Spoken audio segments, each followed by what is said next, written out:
Hello and welcome back. Today we're reading a classic creepypasta story, Jeff the Killer. Say hi, chat. So it's one of the most well-known and iconic characters in creepypasta horror fiction. First rising to popularity in the early 2010s, his story follows a troubled teenager named Jeff, whose descent into violence and madness transform him into a pale, grinning figure with lidless eyes.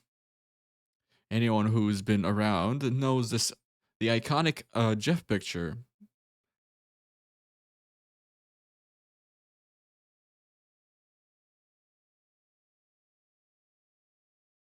Here it is. Everybody knows this guy, right? He's so happy. Smile. He's so smiling, so happy looking, right? Chat smile.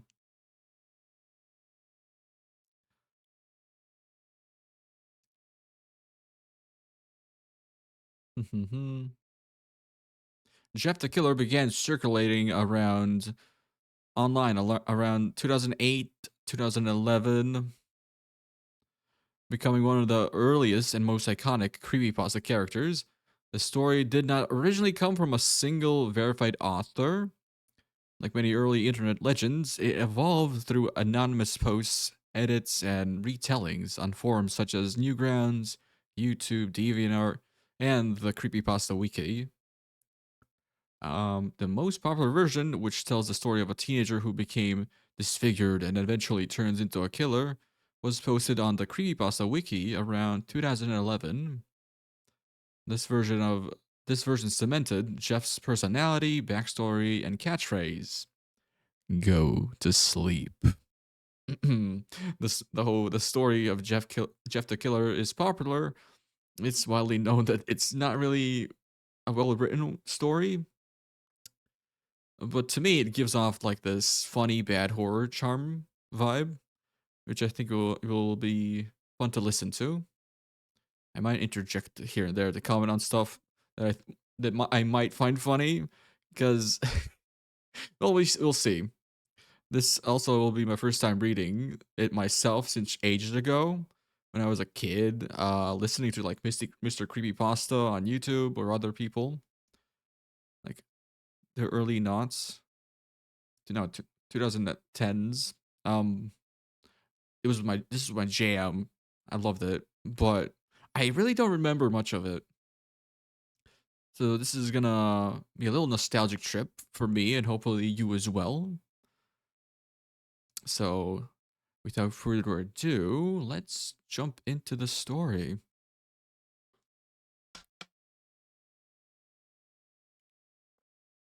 Jeff the Killer.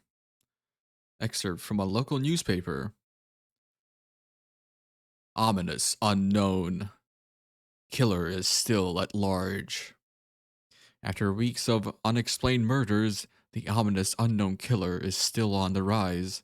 After little evidence has been found, a young boy states that he survived one of the killer's attacks and bravely tells his story. "I had a bad dream and I woke up in the middle of the night," says the boy.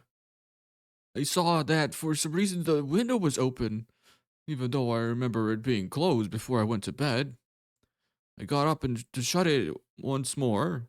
Afterwards, I simply crawled under my covers and tried to get back to sleep. That's when I had a strange feeling, like someone was watching me. I looked up and nearly jumped out of my bed. There, in the little ray of light illuminating from between my curtains, were a pair of two eyes. These weren't regular eyes. They were dark, ominous eyes. They were bordered in black and just plain out terrified me. That's when I saw his mouth, a long, horrendous smile that made every hair on my body stand up. The figure stood there, watching me. Finally, after what seemed like forever, he said it. A simple phrase, but said it in a way only a madman could speak. He said, "Go to sleep." I let out a scream. That's what sent him at me. He pulled up a knife, aiming at my heart.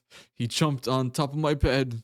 I fought him back. I kicked, I punched, I rolled around, trying to knock him off of me. That's when my dad busted in. The man threw the knife. It went into my dad's shoulder. Damn, good aim. Throwing a knife? Who can do that? The man probably would have finished him off if one of the neighbors hadn't alerted the police. Finish off his dad? Okay. So he just ran away? Uh, they drove into the parking lot and ran towards the door. The man turned and ran down the hallway. I heard a smash, like a glass breaking. As I came out of my room, I saw that the window that was pointing towards the back of my house was broken. I looked out to see him vanish into the distance. I can tell you one thing, I will never forget that face. Those cold, evil eyes, and that psychotic smile. They will never leave my head. Police are still on the look for this man. If you see anyone that fits the description in the story, please contact your local police department. I like that start of the story. It's kind of unique. Starting off with like a news story. Someone, a writer, wrote about it in the local news. It seems, at least. But people will watch out for this creepy guy, a murderer. And then it jumps into Jeff and his family had just moved into the new neighborhood. So that's the start of the story. Now we're gonna actually get into the meat and potatoes. Uh, what happened to Jeff?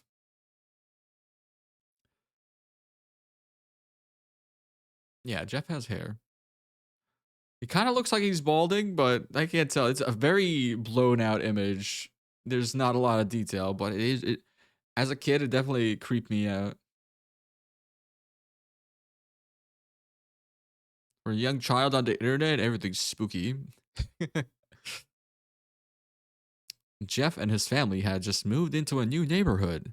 His dad had gotten a promotion at work, and they thought it would be best to live in one of those fancy neighborhoods. Jeff and his brother, Lou, couldn't complain though. A new, better house? What was not to love? As they were getting unpacked, one of their neighbors came by. Hello, she said. I'm Barbara. I live across the street from you. Well, I just wanted to introduce myself and to introduce my son. She turns around and calls her son over. Billy, these are our new neighbors. Billy said hi and ran back to play in his yard. Well, said Jeff's mom, I'm Margaret, and this is my husband, Peter, and my two sons, Jeff and Lou. They each introduced themselves, and then Barbara invited them to their son's birthday. Jeff and his brother were about to object when their mother said that they would love to. When Jeff and his family are done packing, Jeff went up to his mom. Mom, why would you invite us to some kid's party? If you haven't noticed, I'm not some dumb kid. Jeff, said his mother, we just moved here. We should show that we want to spend time with our neighbors. Now we're going to that party, and that's final. Jeff started to talk, but stopped himself, knowing that he couldn't do anything. Whenever his mom said something, it was final. He walked up to his room and plopped down on his bed. He sat there, looking at his ceiling, and suddenly he got a weird feeling. Not so much of pain, but a weird feeling. So, okay, very weird feeling. I wonder how weird is it? He dismissed it and just as just some random feeling. Okay, okay. It's like whatever. He, he heard his mother call him down to get his stuff, and he walked down to get it. The next day, Jeff walked down the stairs to get breakfast and got ready for school. As he sat there, eating his breakfast, he once again got that feeling. This time it was stronger. It gave him a slight tugging pain, but he once again dismissed it. Like again, it's like, it's probably nothing. As he and Lou finished breakfast, they walked down to the bus stop. They sat there waiting for the bus, and then, all of a sudden, some kid on a skateboard jumped over them, only inches above their laps. They both jumped him. They both jumped back in surprise. Hey, what the hell? The kid landed and turned back to them. He had kicked his skateboard up and caught it with his hand. The kid seemed to be about 12, 1 year younger than Jeff. Okay, so Jeff is 13 in this story. So yeah, okay. He wears a Euro post tail shirt and ripped blue jeans. Okay, cool. Well, it looks like we got some new meat. Suddenly, two other kids appear. Tony Hawk appeared. Funny. Okay, but so there's just another two kids show up again. One was super skinny, and the other one was huge. Well, since you're new here, I'd like to introduce ourselves. Over there's Keith. Jeff and Lou looked over to the skinny kid. He had a dopey face that you would expect of a sidekick to have. Expect a sidekick to have. And he's Troy. They looked over at the fat kid. Talk about a tub of lard. Okay, Bean. This kid looked like he hadn't exercised since he was crawling. Wow, Jeff. Shooting from the hip. And said the first kid, I'm Randy. Now, for all the kids in this neighborhood, there's a small price for bus fare, if you catch my drift.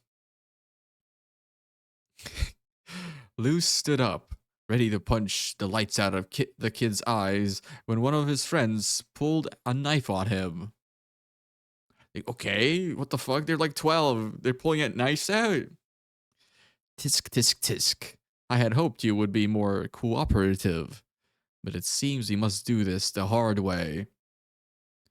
The kid walked up to Lou and took his wallet out of his pocket. Jeff got that feeling again. Now, it was truly strong, a burning sensation. He stood up, but Lou gestured him to sit down. Jeff ignored him and walked up to the kid. Listen here, you little punk. Give me my bro's wallet or else. Randy put the wallet in his pocket and pulled out his own knife. Oh, and what will you do? Just as he finished the sentence, Jeff popped the kid in his nose. As Randy reached for his face, Jeff grabbed the kid's wrist and broke it. Okay, how strong is this fucking 13-year-old? What the hell? Randy screamed and Jeff grabbed the knife from his hand. Troy and Keith rushed Jeff, but Jeff was too quick. He threw Randy to the ground. Keith lashed out at him, but Jeff ducked and stabbed him in the arm. Keith dropped his knife and fell to the ground, screaming. Troy rushed him too, but Jeff didn't even need the knife. He just punched Troy straight in the stomach, and Troy went down. As he fell, he puked all over. Lou could do nothing but look at amazement at Jeff. Okay, Jeff is like some kind of superhero. Apparently, he can do anything. Take out 3 other guys. I guess kids, really. Wow, how did he know? How he do that? You just watching fucking movies all the time, karate movies. I don't know. I wouldn't expect a 13-year-old to do any of this. Like stabbing a guy in the arm. I guess he just doesn't care. He's just standing up for himself, right? Jeff is a Baki character, right? Jeff, how do you? That was all he said. They saw the bus coming, and he knew they'd be blamed for the whole thing. So they started running as fast as they could. As they ran, they looked back and saw the bus driver rushing over to Randy and the others. As Jeff and Lou made it to school, they didn't dare tell what happened. All they did was sit and listen. Lou just thought of that as his brother beating up a few kids, but Jeff knew it was more. It was something scary. As he got that feeling, he felt how powerful it was. The urge to just hurt someone. He didn't like how it sounded, but he couldn't help but feel happy. He felt that strange feeling go away and stay away for an entire day of school. Okay. So he just had that feeling, the urge to kill, I guess. But what's wrong? Why would he feel like that? He just moved into a new town, new house, new school, I presume. Where does his bloodlust come from? It's not like his living situation is bad or anything.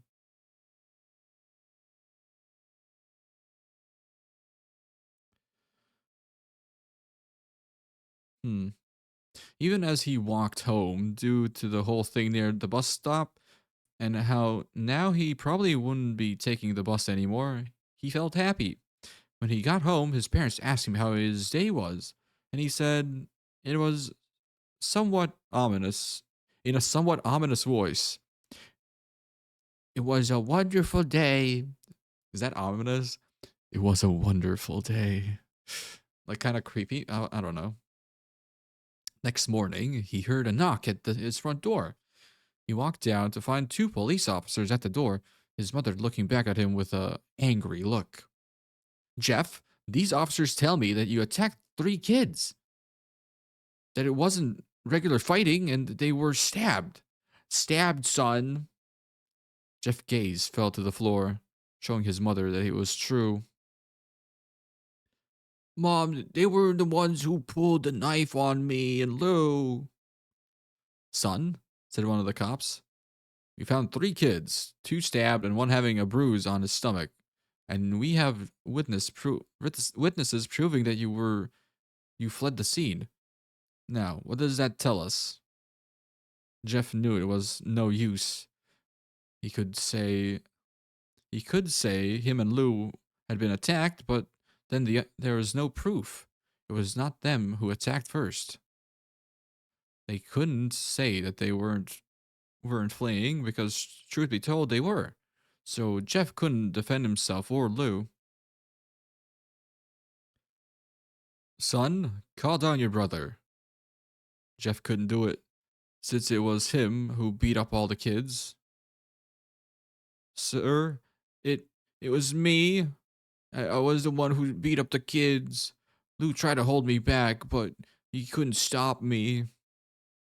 The cop looked at his partner and they both nodded. Well, kid, looks like a year in juvie. Wait, said Lou. They all looked up to see him holding a knife. They all looked up to see him holding a knife. Wait, Lou's holding a knife? The officers pulled their guns and locked them on Lou. No way. No way. Immediately just pull out the gun. Okay, I guess it's America. It was me. I beat up those little punks. I have the marks to prove it. He lifted up his sleeve to reveal cuts and bruises, as if he was in a struggle. Son, just put the knife down, said the officer. Lou held up the knife and dropped it to the ground. He put his hands up and walked over to the cops. No, Lou, it was me. I did it. Jeff had tears running down his face. Huh, poor bro, trying to take the blame for what I did. Well, take me away. The police led Lou out to the patrol car. Lou, tell them it was me. Tell them I was the one who beat up those kids. Jeff's mother put her hands on his shoulder. Jeff, please. You don't have to lie. We know it's Lou. You can stop. Jeff watched helplessly as the cop car speeds off, with Lou inside. A few minutes later, Jeff's dad pulled into the driveway. Seeing Jeff's face and knowing something was wrong. Son? Son, what is it? Jeff couldn't answer. His vocal cords were strained from crying. Instead, Jeff's mother walked his father inside to break the bad news to him as Jeff wept in the driveway.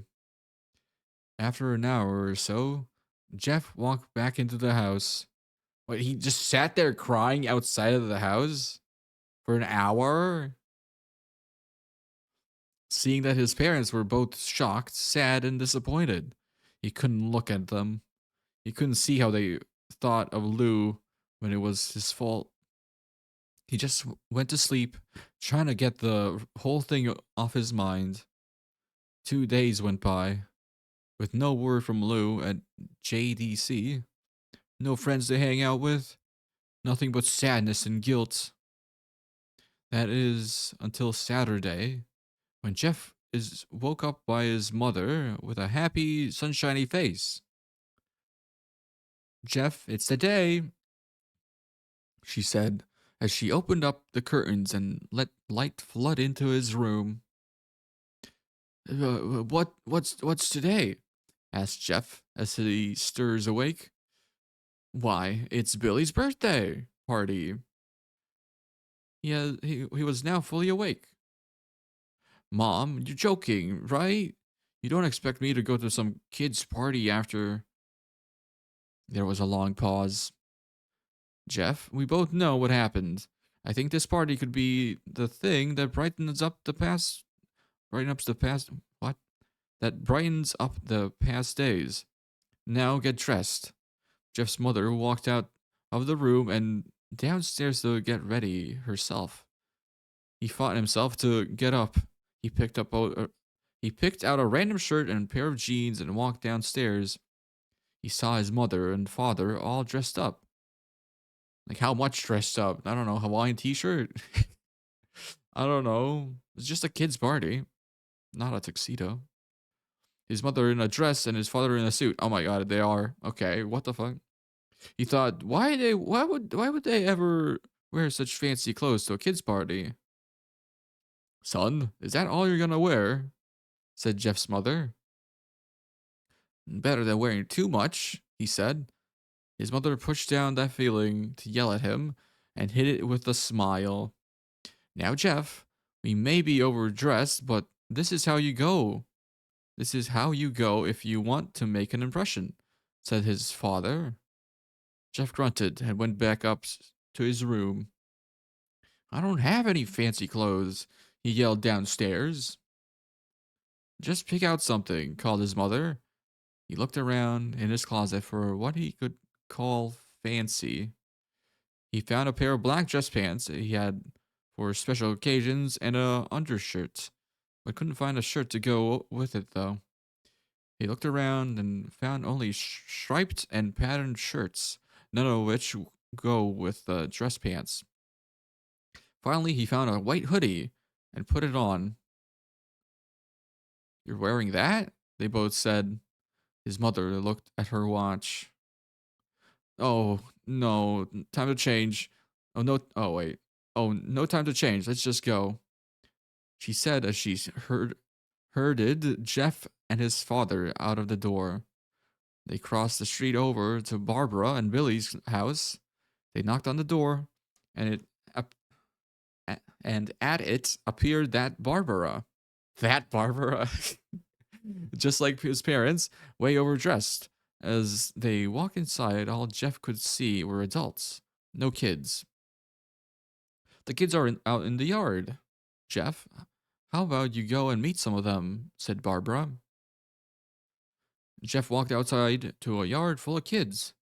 They were running around in weird cowboy costumes and shooting each other with plastic guns.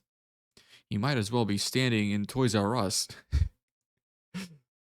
Suddenly, a kid came up to him and handed him a toy gun and a hat. You want to play? It's literally written like that with the PWA. Why? We want to play, he said. And, no, kid. I'm way too old for this stuff. The kid looked at him with that weird puppy dog face. Please, said the kid. Fine, said Jeff. He put on the hat and started to pretend to shoot at the kids. At first, he thought it was totally ridiculous, but then he actually started to have fun. It might not have been super cool, but it was the first time he had done something that took his mind off of Lou. So he played with the kids for a while until he heard a noise. A weird rolling noise. Then it hit me. Randy, Troy, and Keith all jumped over the fence on their skateboards. Jeff dropped his fake gun and ripped off his hat. Randy looked at Jeff with the burning hatred. Hello, Jeff, is it? He said. We have some unfinished business. Jeff saw his bruised nose. I think we're even. I beat the crap out of you, and you get my brother sent to JDC. Randy got an angry look in his eyes. Oh no, I don't go for even. I go for winning. You may have kicked our asses that one day, but not today. As he said that, Randy rushed at Jeff. They both fell to the ground. Randy hit Jeff in the nose, and Jeff grabbed him by the ears and headbutted him. Jeff pushed Randy off of him, and both rose to their feet. Kids were screaming, and parents were running out of the house. Troy and Keith both pulled guns out of their pockets. Where are 13-year-olds getting their guns? What the hell? Ayo? That's crazy. Maybe they stole it from their parents. That's the best I can think of.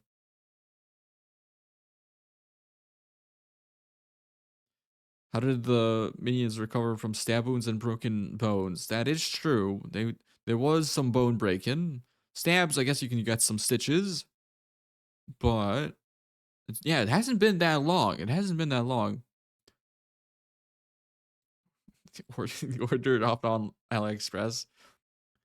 Oh my god. No one interrupts or guts will fly, they said.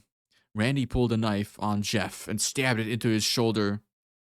Jeff screamed and fell to his knees. Randy started kicking him in the face. After 3 kicks, Jeff grabs his foot and twists it, causing Randy to fall to the ground. Jeff stood up and walked towards the back door. Troy grabbed him. Need some help? He picks Jeff up by the back of the collar and throws him through the patio door. God damn, how strong are these kids? As Jeff tries to stand, he is kicked down to the ground. Randy repeatedly starts kicking Jeff until he starts to cough up blood. Come on, Jeff, fight me! He picks Jeff up and throws him into the kitchen. Randy sees a bottle of vodka on the counter and smashed the glass over Jeff's head. Where are the parents? Where did the parents go? Did they just run away? What the hell? Yeah, what are the parents doing? No idea. Also, you could not break a giant vodka bottle over someone's head. You would have to hit him so hard, he would be just out. You have a brain concussion. Because that shit thick glass. You can't even do that with a beer bottle. It's not like in the movies, really. Oh, you can if it's empty? Huh. Okay. Guess that's fun fact. Fight. He throws Jeff back into the living room. Come on, Jeff. Look at me. Jeff glances up, his face riddled with blood. I was the one who got your brother sent to JDC. And now you're just gonna sit there and let him rot in there for a whole year? You should be ashamed. Jeff starts to get up. Oh, finally, you stand and fight. Jeff is now on his feet, blood and vodka on his face. I mean, but wouldn't vodka like just sting his eyes really bad? He wouldn't see. That's fucked up. Once again, he gets that strange feeling. Oh, the strange feeling's back. The one in which he hasn't felt for a while. Finally, he's up, says Randy, as he runs at Jeff. That's when it happens. Something inside Jeff snaps. His psyche is destroyed. All rational thinking is gone. All he can do is kill. He grabs Randy and pile drives him into the ground. He gets on top of him and punches him straight in the heart. The punches cause Randy's heart to stop. God damn! Get a single punch just make your heart stop. God, what the? Is he punching through his rib cage? No way. As Randy gasps for breath, Jeff hammers down on him. Punch after punch, blood gushes from Randy's body until he takes one final breath and dies. Everyone is looking at Jeff now. The parents. Oh, there's the parents. They're just looking. Dragon Ball character? Yeah, pretty much. The crying kids, even Troy and Keith. Although they easily break from their gaze and point their guns at Jeff, Jeff sees the guns trained on him and runs for the stairs. As he runs, Troy and Keith let out fire on him, each shot missing. Of course, they never had gun training, stole their dad's gun. Yeah, they're not gonna hit shit. Jeff runs up the stairs. He hears Troy and Keith follow up behind. As they let out their final rounds of bullets, Jeff ducks into the bathroom. He grabs the towel rack and rips it off the wall. Troy and Keith race in, knives ready. Troy swings the knife at Jeff, who backs away and bangs the towel rack into Troy's face. Troy goes down hard, and now all that's left is Keith. He is more agile than Troy, though, and ducks when Jeff swings the towel rack. He dropped the knife and grabbed Jeff's by the neck. He pushed him into the wall. A thing of bleach fell down on top of him from the top shelf. It burned both of them, and they both started to scream. Jeff wiped his eyes as best as he could. He pulled back the towel rack and swung it straight into Keith's head as he lay there, bleeding to death. He let out an ominous laugh. Oh, ominous smile, sorry. I was thinking about Joker for some reason immediately. He let out an ominous smile. What's so funny? Asked Jeff. Keith pulled out a lighter and switched it on. What's funny? He said.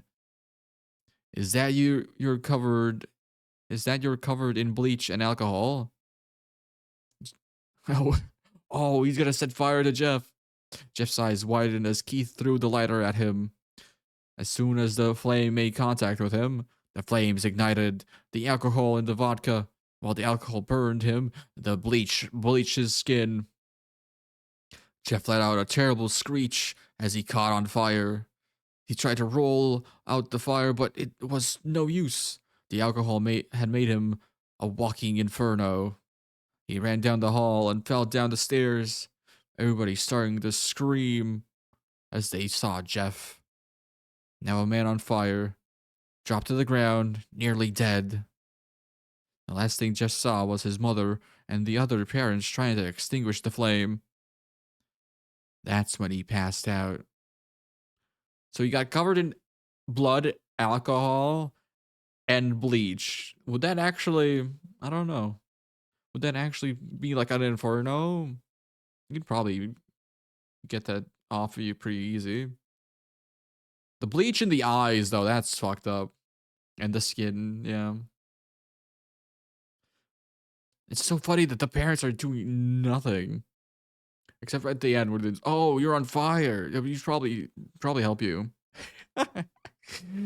um when Jeff woke up, he had a cast wrapped around his face.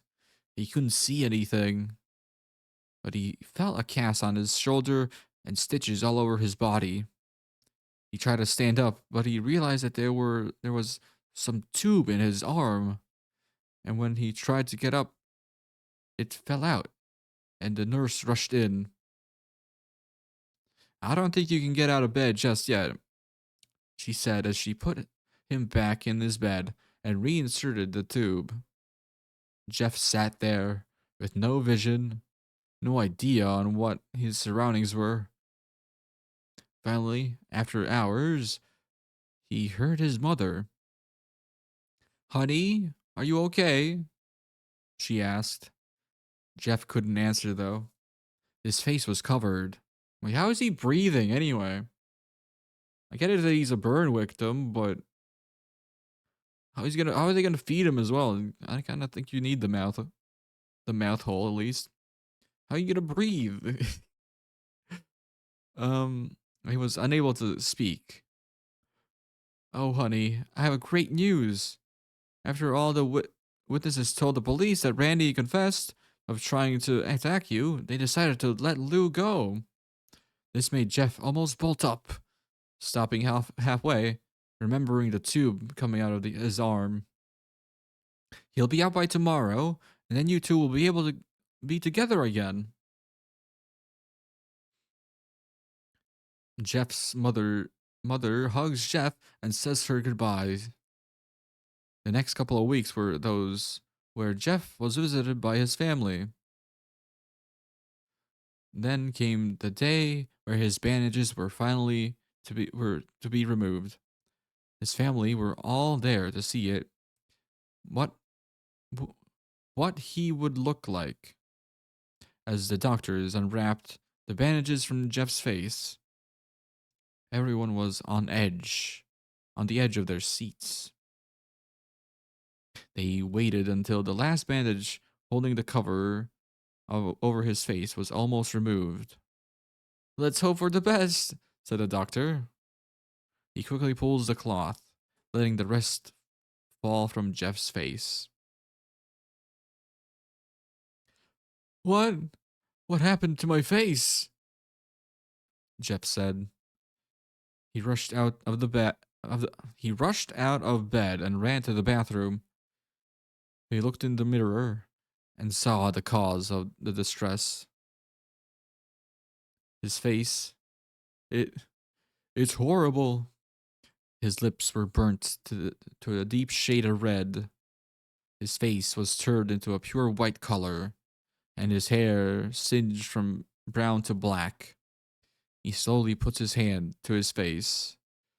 It has a sort of leathery feel to it. He looked back at his family, then back at the mirror. Jeff, said Lou, it's not that bad.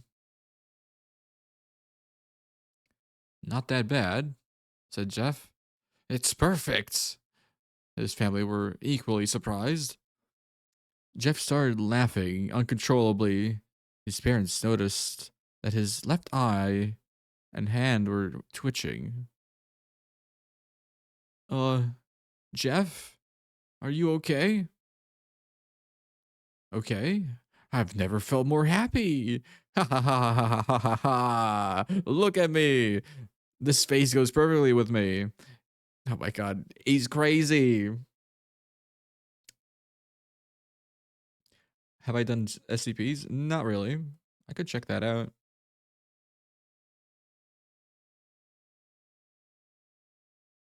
It literally does say ha ha ha ha ha ha ha. Very natural, very Joker. He couldn't stop laughing. He stroked his face, feeling it, looking at it in the mirror. What caused this?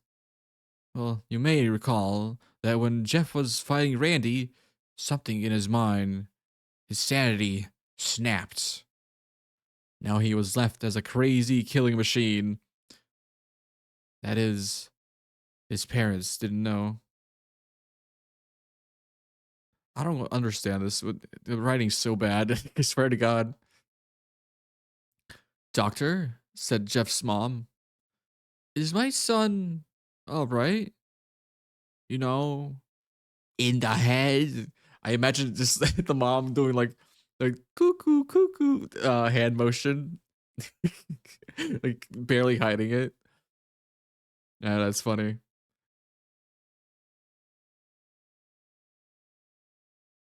Oh yes, this behavior is typical for patients that have taken very large amounts of painkillers. If his behavior doesn't change in a few weeks, bring him back here and we'll give him a psychological test. Oh, thank you, doctor. Jeff's mother went over to Jeff. Jeff, sweetie, it's time to go. Jeff looks away from the mirror, his face still formed into a crazy smile. Okay, mommy. Ha ha ha ha ha. His mother took him by the shoulder and took him to get his clothes. He's never talked like that. Okay, mommy. Okay, cool. This is what came in, said the lady at the desk. Jeff's mom looked down to see the black dress pants and white hoodie his son was wearing. Now they were clean of blood and now stitched together. When they couldn't bring him new clothes, Jeff's mother led him to his room and made him put his clothes on. Then they left, not knowing that this was their final day of life.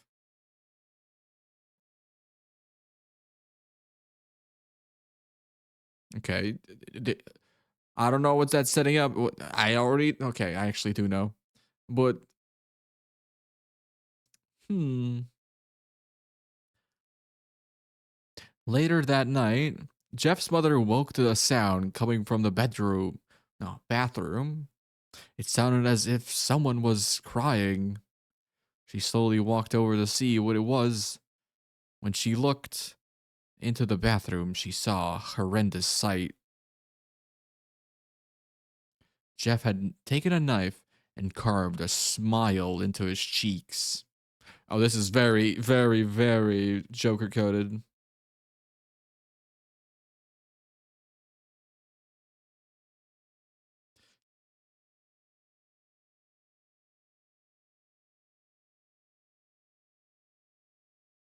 Where did I wait? Hold on. Jeff, what are you doing? Asked his mother. Jeff looked over to his mother. I couldn't keep smiling, Mommy. It hurt after a while. Now I can smile forever. Jeff's mother noticed his eyes ringed in black. Jeff, your eyes! His eyes were seemingly never closing. I couldn't see my face. I got tired, and my eyes started to close. I burnt out the eyelids so I could forever see myself, my new face. Jeff's mother slowly started to back away, seeing that her son was going insane. What's wrong, Mommy? Aren't I beautiful? Yes, son, she said. Yes, you are. Let me go get Daddy so he can see your face. She ran into the room and shook Jeff's dad from his sleep. Honey, get the gun. She stopped as she saw Jeff in the doorway holding a knife. Your own mom is like, get the gun out. This is not safe anymore. Mommy, you lied. That's the last thing they hear as Jeff rushed them with the knife, gutting both of them. His brother Lou woke up, startled by some noise. He didn't hear anything else, so he just shut his eyes and tried to go back to sleep. As he was on the border of slumber, he got the strangest feeling that someone was watching him. He looked up before Jeff's hand covered his mouth. He slowly raised the knife, ready to plunge it into Lou. Lou thrashed here and there, trying to escape Jeff's grip. Shh, Jeff said. Just go to sleep. And that's it. That's the whole story. It just ends like that. Very abrupt. Do you guys have fun with that? I think it's funny. I think it's funny. I like how it goes back to the news report, right? At the very start, where they talk about what happened. So I guess he keeps killing people, and his family was the first people to die, but I don't really see why he killed his family, except for like being kind of dickish. Like, but they're just parents. They're people. They're people too. No one's perfect, but I don't think they did anything worth killing over. Did Jeff have brain damage? You might be right.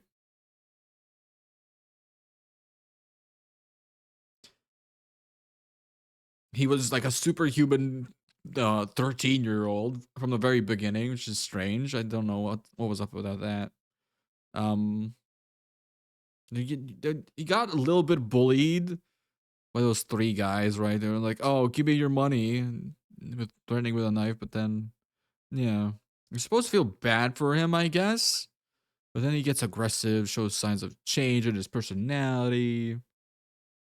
Maybe he did get hit on the head so hard that it's something snapped. But that it always came back to that feeling of like losing his sanity for some reason. Maybe he was just mentally ill from the very beginning. Later spirals out of control. Even events escalate quickly without much explanation, really. Like the house scene, the birthday party scene. What the hell is going on? They're just fighting. They have guns. These teens have guns, and the parents aren't doing anything. They really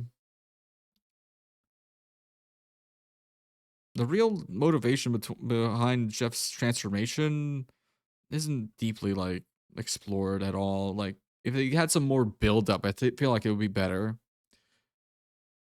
I mean, yeah, but in short, Jeff the Killer is not a well written story, really, but it is iconic.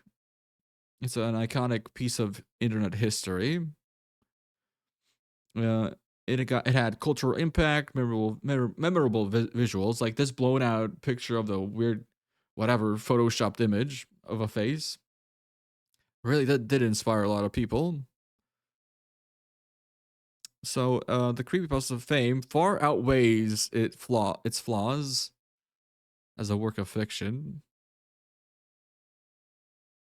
But I liked it. I find it fun. It is funny. His hair in the picture is burnt away. That's why he had brown hair apparently, and he turned to black because it got burnt. I guess I don't know. Doesn't really go into it. The bleach alcohol fire was a funny scene in my opinion. The whole transformation. It's pretty fun. I wonder if there was like, what was there actual like Batman Joker inspiration for the smiley face? Cutting up open his like cutting his smile because that's what it does. In the Joker, right? He cut his face. I don't know. I haven't seen it. But thanks for listening. If you have any horror story recommendations, please do comment below, like and subscribe for more. And I'll see you next time. Thank you. Bye.